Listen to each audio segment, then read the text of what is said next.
정치권 이슈들 살펴보겠습니다. 유영화 교수, 박정하 전 청와대 대변인 두 분 모시고 얘기 나눠보겠습니다. 안녕하십니까? 네, 안녕하십니까? 안녕하세요. 네, 안녕하십니까? 예. 자, 오늘은 청와대 인사 얘기를 먼저 좀 해보도록 하겠습니다. 일부 수석 또 비서관급 이상의 고위 참모 교체를 현재 검토하고 있는 것으로 알려지고 있습니다. 최근에 안보라인 인사를 교체했고 현재 청문회를 앞두고 있는데 다시 이렇게 인사 쇄신 카드가 거론되는 배경을 먼저 한번 짚어볼까요? 이전에 이제 지금 이인영 후보자라든가 박지원 국정원장 후보자 이런 분들은 결국은 이제 대북 관계를 좀 판을 좀 바꿔보자 그런 의미에서 교체를 했던 것이고요.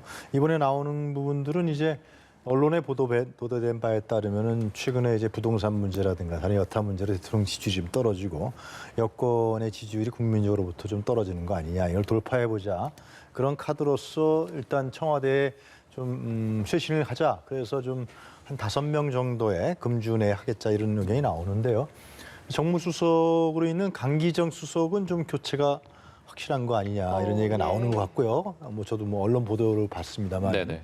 조심스러운 문제라서 인사. 그 외에 다른 수석들은 이제 김종원 민정수석 같은 경우는 집이 두 채인데 한 채로 파느냐, 한 채로 팔았기 때문에 요임된다 뭐 그런 얘기가 있는 것 같고. 그 외에 이제 다른 수석, 사회수석이라든가 뭐 비서관급 얘기가 있는 것 같은데요. 저는 이런 생각이 듭니다. 이번에 인사 쇄신은 청와대가 정말 국면 전환용이라든가 여론 전환용을 한다 그러면은 좀 새롭고 참신한 카드가 좀 나왔으면 좋겠어요. 네. 정무수석을 바꾼다 그러면은 정말 대통령도 그 국회 개원연설에서 협치를 강조했잖아요. 협치에 맞는 인물 정말 국민이 보더라도 저 사람은 진짜 협치할 사람 같아. 야당을 잘 설득할 수 있는 사람 같아.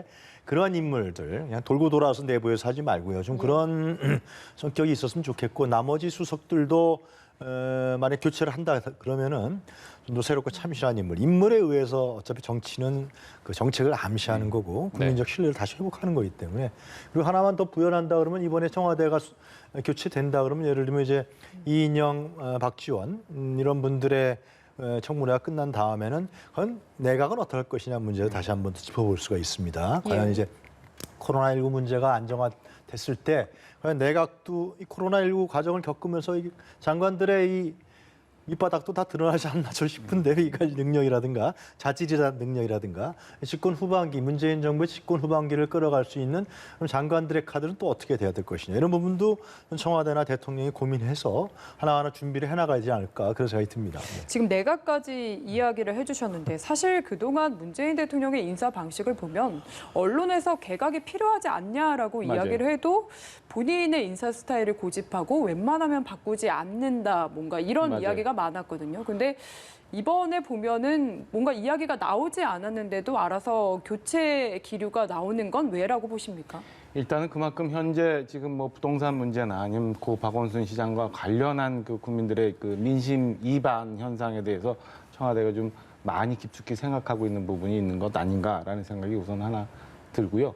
두 번째는 그 좀 전에 말씀 주신 것처럼 문재인 대통령이 웬만해서는 뭐 이렇게 인적쇄신이나 뭐 참모진들 교체하지 않는데 어떻게 해서든 이번 국면을 이렇게 해서 좀 넘어가 봤으면 하는 생각이 있는데 그게 완전히 그러니까 교수님 아까 말씀 주신 것처럼 그 인사를 통해서 사실은 정책적인 메시지를 많이 줘야 되는데 이번에 대통령이 웬만해서는 사람을 교체하지 않는 그 이게 뭐 표현이 적정한지 모릅니다. 미련 이런 게 있어서인지 지금 현재 거론되고 있는 이 정도의 인적 쇄신 가지고 현재의 국면을 빠져나갈 수 있는 건지 아니면 국민들이 아쉬워하고 있는 부분에 대해서 해소가 될 수 있을지 이런 부분에는 의문이에요. 그리고 말씀 주신 것처럼 청와대 지금 뭐 민정 정무라인 그다음에 일부 확인은 안 됩니다만 뭐 홍보 내지는 안보실 일부 이런 교체 얘기가 나오는데 메시지가 분명치 않아요. 뭐 집을 많이 가져서 지금 교체를 하겠다는 건지 아니면 뭐 야당과 협치를 위해서 하겠다는 건지 아니면 내각 일부 교체에 있는 것처럼 뭐 청와대의 안보 라인을 같이 매칭을 시키기 위해서 하겠다는 건지 이 내용이 아직 확인은 안 됐습니다만 범주가 애매해서 과연 이번 인적 쇄신의 목적이 뭔지에 대해서 좀 애매해지는 부분이 있고 이러다 보니까 정작 뭐 국민들이 지금 팔이 아프다고 얘기하는데 소화제 처방을 하고 괜찮지라고 여쭙는 거 아니냐라는 생각이 들 정도로 사실은 내각에 지금 문제가 되고 있는 뭐 부동산 문제나 아니면 또 젠더 문제나 아니면 또 다른 뭐 교육이나 뭐 보건 문제 이런 부분에 대해서 국민들이 인적 세션을 통해서 이번에는 대통령이 이런 뜻을 전하는구나. 앞으로 우리 정책은 이렇게 변해 가겠구나라는 추정을 하기가 조금 애매한 부분이 있지 않나라는 생각입니다. 일단은 근데 뭐 뚜껑이 열려 봐야 되니까 네. 뚜껑 열려지는 걸 한번 보죠. 뭐. 네, 이건 항상 뭐 저희가 발표가 나야 알 수 있겠지만 뭐 뚜렷한 메시지가 그렇게 보이지 않는다라고 좀 해주셨는데 그 강기정 정무수석 교체와 관련해서는 아무래도 이 정무수석이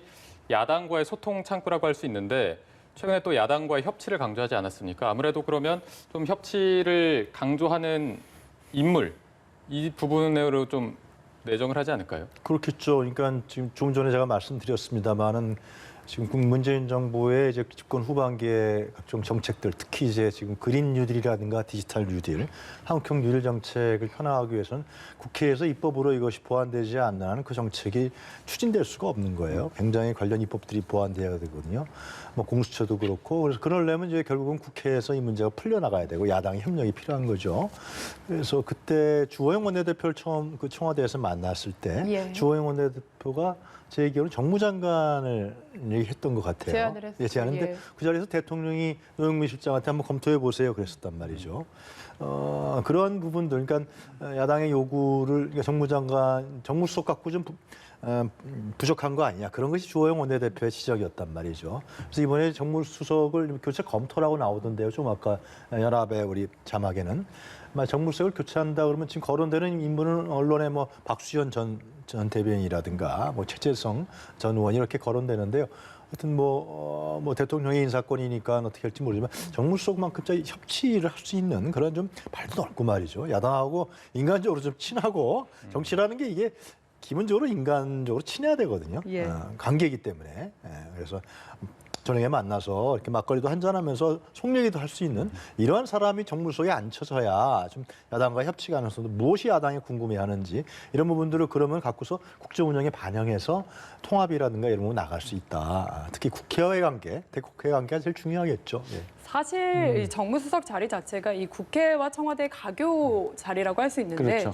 강기정 정무수석은 뭔가 언사를 과거에도 눕힌 일이 있기도 하고요. 뭔가 정무수석의 역할과는 과거의 그런 역할과는 조금 다른 모습을 많이 보이기도 했습니다. 뭐 강기정 수석이 과거에 그런 게 있었지만 사실은 그 작년 초부터인가요? 뭐 해오면서 크게 제가 볼 때는 뭐 대과가 있었다거나 아니면 예. 뭐 야당과 큰 충돌이 있었다거나 이렇게 보여지진 않아요. 그래서 좀 전에 말씀드린 것처럼 과연 정무수석을 교체하는 메시지가 뭔지에 대해서 잘 모를 정도로. 예. 근데 이제 교수님하고 조금 제가 다른 견해를 갖고 있는 거는 이게 청와대가 집권 후반기로 가게 되면 오히려 친정 체제에 대한 갈구가 좀 더 생길 수 있다고 저는 봐요. 행정수도 이전 논의로 가볼 텐데 이와 관련해서 지금 여론조사 결과가 나온 게 있어서 함께 보면서 얘기를 나눠보겠습니다. 자, 일단 김태년 원내대표가 교섭단체 연설을 하고 나서 여론조사를 했더니 지금 찬성이 53.9%, 반대가 34.3%. 그 찬성 측을 보면 당연히 대전과 세종, 충청이 있었는데 광주와 전라 지역도 있었고요.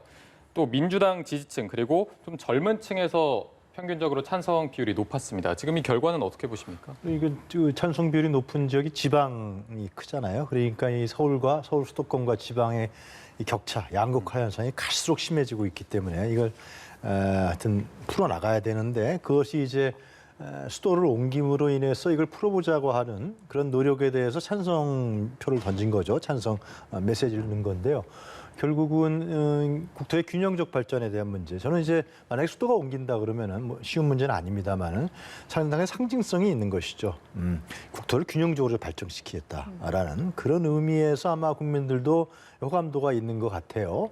그래서 그러나 이제 이 문제를 해결하기 위해서 넘어야 될 산들이 상당히 많이 있습니다. 예를 뭐 특별법, 여야가 일단 합의가 돼야 되는 네네. 거고요. 그리고 국민적 동의도 받아내야 되고 충청권 민심도 중요하여 또 수도권 민심도 받아내야 되는 이런 측면들이 있어요. 그래서 이런 부분들을 만약에 지금 김태년 원내대표가 제시했는데 민주당과 여권이 중심이 돼서 국토의 종합적 개발, 균형적 발전을 위해서 수도를 옮겨야 된다는 부분들을 국민적 동의와 합의를 받아내가 나간다 그러면은 네. 상당히 지금 문재인 정부로 봤을 때는 정치적 이득과 클 것이다라는 거죠. 국민 통합이 되고 예. 이게 이제 쉬운 과정은 아닐 거예요 아마 상당히. 네네. 왜냐하면 위원회 한번 났기 때문에. 네. 그래서 그런 부분들을 진행할 때 이제 합의 그런 이제 정치적이 필요할 것 같고요. 두 번째로는 이제 만약 그게 안 된다 그러면은 이게 이혼 문제도 있고 통합이 안 된다, 합의가 안 된다 그러면 정세균 총리도 오늘 국회에서 답변했지만 국회 분원 문제 이런 부분들을 빨리 했으면 좋겠어요. 국회 분원을 하고 청와대도 이런 경호 문제라도 여러 가지 복잡한 문제가 많이 있어요. 그래서 어떻게 이름 불러야 될지 모르지만 소청와대 하여튼 대통령이 머물 수 있는 곳이라든가 이렇게 해서 좀 상징적인 건 서울에 있지만은 그러나 실질적인 행정부와 관련된 기능들은 세종에서 한다든가 이러한 부분들도 한번 고민해 볼 필요가 있지 않을까 저는 그렇게 생각합니다. 네. 통합당 같은 경우에는 이게 부동산 정책 실패를 인정 안 하고 눈 돌리게 한다 이렇게 반대 기류가 강한 줄 알았는데 정진석 의원이 처음으로 좀 지지 입장을 밝혔고요. 네. 근데 또 김종인 위원장 같은 경우에는 이게 당의 공식 입장이 아니다라는 입장을 또 냈더라고요. 이런 일련의 상황 어떻게 보십니까? 일단은 제가 이제 방송 들어오기 전에 이게 이제 조사 결과가 어떤 오마이뉴스 의뢰로 리얼미터가 이제 조사를 한 건데 보통 이제 설문 문항을 이렇게 노출을 해놓고 있던데 그걸 찾아보려니까 없었어요. 그래서 이게 어떤 식으로 설문 문항이 구성이 되어 있어서 저런 결과가 나오는지 좀 봐야 될 것 같고 예. 두 번째는 행정수도 이전이 굉장히 복잡한 문제이기 때문에 좀 더 세밀한 조사 결과가 나와야 우리가 판단할 수 있지 않을까라는 생각입니다. 근데 이제 다만 지금 어제만 해도 굉장히 정치권에서 부동산 이슈로 굉장히 들끓었던 정치권이 순간 이렇게 몰려가 버리는 게 있어요. 네. 그래서 야당 입장, 제가 이제 야당 입장을 이해해 보려고 이렇게 보면 여권에서 저게 어떤 의도로 만들었는지는 모르겠습니다만은 일단 이슈 전환에는 조금 성공한 거 아니냐라는 생각. 두 번째는 좀 전에 말씀하신 것처럼 일부 중진 의원들, 정진석 의원, 그다음에 장제원 의원도 얘기를 했고 오세훈 전 시장도 예. 관련해서 행정수도에 대해서 적극적으로 좀 논의를 해봐야 된다라는 얘기를 해서 야권 내에 약간의 혼선과 혼란을 부추기는데도 일조를 했다. 그래서 이 속내가 진짜 그건지는 잘 모르겠습니다만은 그렇게 본다면은 어느 정도 여당 입장에서는 이 이슈를 전환하는데 성공할 수도 있었구나라는 생각이 듭니다. 근데 2004년도에 이건 헌법재판소 판단에 의해서 일단락됐던 거예요. 근데 이렇게 너무 쉽게 행정수도 이전이라는 거를 얘기하고 밀어붙인다는 게 이게 과연 옳은 건가라는 생각은 여전히 이렇게 남아 있습니다. 네, 알겠습니다. 자, 저희가 민주당 내부 상황도 좀 보겠습니다. 지금 당대표 선거가 3파전으로 치러지게 예. 됐습니다. 이낙연, 김부겸, 박주민 후보 3파전으로 치러지게 됐는데 글쎄요, 어떤 이제 박주민 의원이 좀 돌발 변수라고 이런 네. 평가도 있는데 어떻게 보십니까? 그러니까 한두 달만 전만 해도 이낙연 대선에 의해서 이낙연 의원이 그냥 당대표 되는 거 아니냐 뭐 그런 게 일반적이었는데요. 네. 그래서 이제 친문이라고 속칭되는 의원이라 정치인들도 그럼 하여튼 대세니까 이낙연 의원 잘 도와서 해야 되는 거 아니냐 뭐 그런 얘기가 당내에 많았던 걸로 제가 알고 있습니다. 그런데 이재명 지사가 이제 치고 올라오면서 이낙연 대세론이 사실상 위협받고 또 거기다가 이제 어제는 갑자기 이제 박주민 의원이 출마 선언을 했단 예. 말이죠. 그래서 이런 부분들이 지금 민주당 당의 전당대회에 상당히 중요한 변수들을 막 작용하는 것 같아요. 그래서 오늘까지 나온 얘기에 따르면 하여튼 박주민 의원이 간단치 않다라는 거죠. 상당히 나이도 약간 아직 40대고 그리고 친문 주류족에 속하고 네. 당내에 대중적이가 국민적 지지는 크지 않다 그래도 당내 지지 세력은 나름대로 갖고 있고 지난번 최고위원 때 21%를 얻었기 때문에 네네.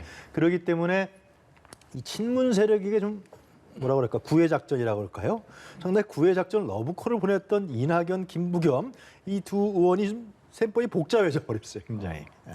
저는 이것은 아마 제 생각에는 이재명 지사가 치고 올라오면서 뭔가 이낙연 의원의 대세론이 상당히 좀 위협받으면서 박주민 의원이 우리도 좀 해볼 만하지 않겠느냐 이런 판단을 한 그런 변수로 나타난 현상이라고 보여져요. 그래서 하여튼 이 3파전이 될 것 같습니다. 이낙연 그리고 김부겸, 박주민.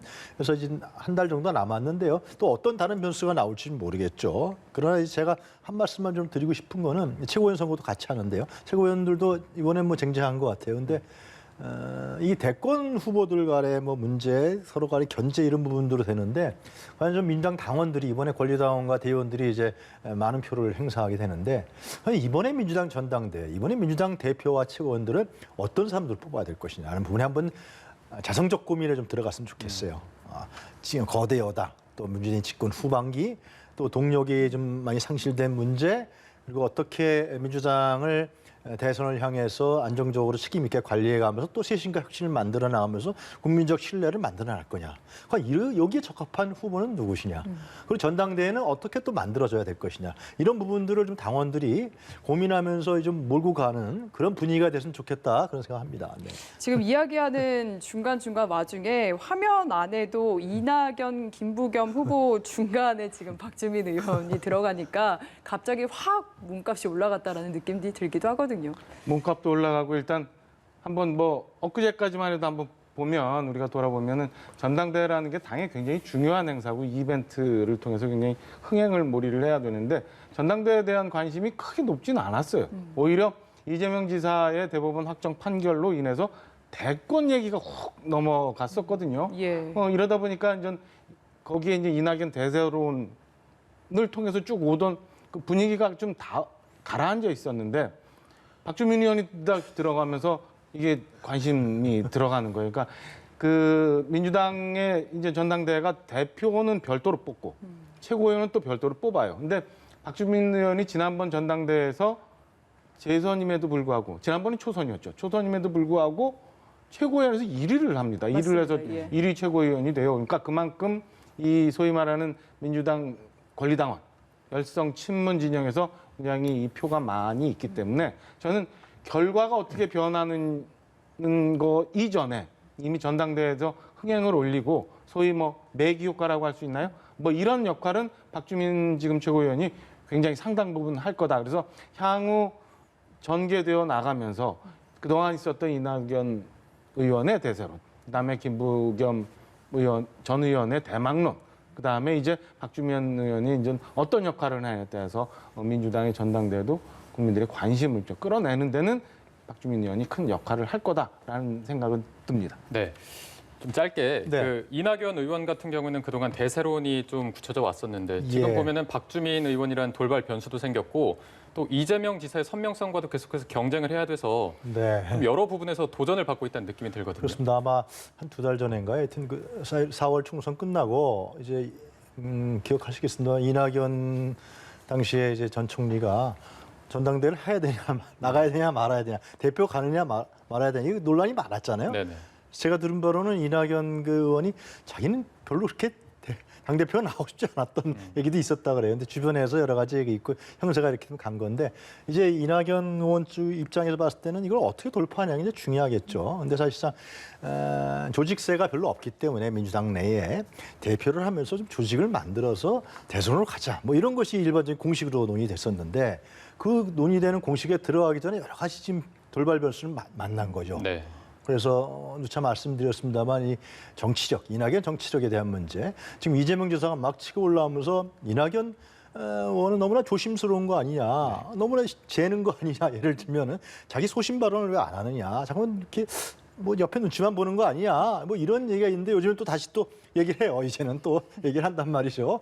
그러면서 여러 가지 부분이 나타나고 있는데 하여튼 저는 전당대회가 아까 말씀드렸다시피 상당히 중요한 부분이죠. 경쟁을 통해서 정치적 경쟁을 통해서 새로운 산물을 만들어내는 거란 말이죠. 네. 거기에 또 주인공은 다 당원들과 대의원들입니다. 그래서 좀 더 현명하게 지혜롭게 민주당이 집권 여당이기 때문에 이제 중요합니다. 예. 집권 여당으로서 어떻게 책임감 있게 또 혁신적으로 당을 끌고 나갈 수 있는 대표와 최고위원이 만들 수 있도록 좀 잘 봐야 되지 않을까 그런 생각이 듭니다. 알겠습니다. 자, 오늘 말씀은 저희가 여기까지 듣겠습니다. 지금까지 유영화 교수, 박정하 전 청와대 대변인 두 분과 함께 얘기했습니다. 고맙습니다. 감사합니다.